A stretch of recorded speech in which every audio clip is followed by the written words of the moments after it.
Salut, moi c'est Annick Gauthier, je suis copropriétaire de la ferme J.M.A. Gauthier. C'est drôle parce qu'il y a plusieurs personnes me demandent pourquoi être bio. Puis moi j'ai juste envie de leur dire pourquoi pas. Parce que c'est censé. Je me dis tout le monde devrait penser bio rendu en 2024. L'entreprise s'appelle Ferme J.M.A. Gauthier. C'est une entreprise familiale. Le J pour Jacqueline qui est mon père, le M pour Maxime qui est mon frère, puis le A pour Annick qui est moi-même.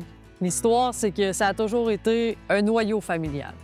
Ça a été papa, maman, avec les enfants. On est venu aider en grandissant. On a décidé de prendre la relève. Et l'entreprise génère un revenu qui est composé de 3 types différents. Côté laitier, avec un 30 kg de lait, 22 vaches en lactation. Côté bovin de boucherie, 30 vaches en vache-veau, avec une trentaine de veaux par année à vendre.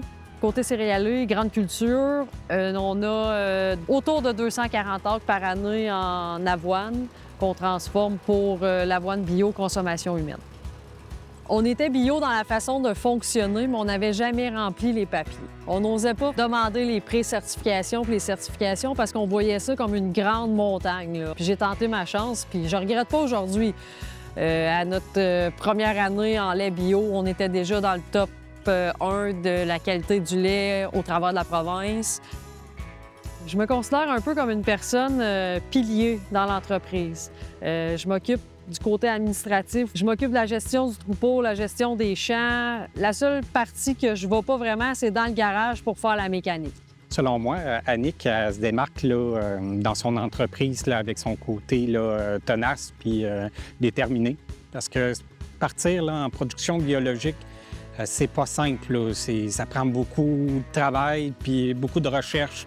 Je pense que c'est quelqu'un là, qui fonce là, pour se développer. Là. En agriculture, la financière fait partie de la business, là. Quand on a fait le transfert il y a 7 ans, on a eu une conseillère en or à la financière agricole qui nous a aidés. Il y avait un gros programme là, qui nous permettait de faire un emprunt avec sans intérêt là, pendant un certain délai. Fait que ça, c'est venu nous donner un bon coup de pouce lors du transfert. J'ai bâti une étable froide pour me permettre d'élever ma relève, mais aussi pour me permettre de faire un endroit pour concentrer mes vélages de vaches à bœuf.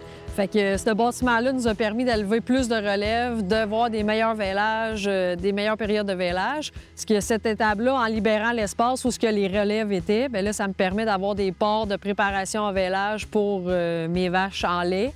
On a pu avoir 2 bâtiments avec des séparer les 2 troupeaux complètement. Fait que c'est beaucoup plus facile à gérer.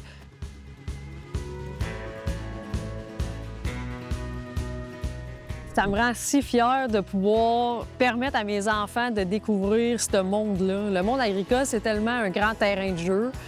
On fait attention à ce qu'on fait parce que tout ce qu'on produit ici, bien, on l'auto-consomme. Soit qu'on le donne à nos vaches, puis après, nous, on consomme leur lait ou on consomme leur viande. Fait qu'on remet dans l'environnement, bien, je me dis que j'hypothèque mes terres pour toutes les générations à venir. Fait que ça fait depuis 84 que mon père a cette pensée-là d'être éco-responsable. Puis je te dirais que je marche dans ses traces, puis ça me tient à cœur, puis on est pas mal fiers de ça.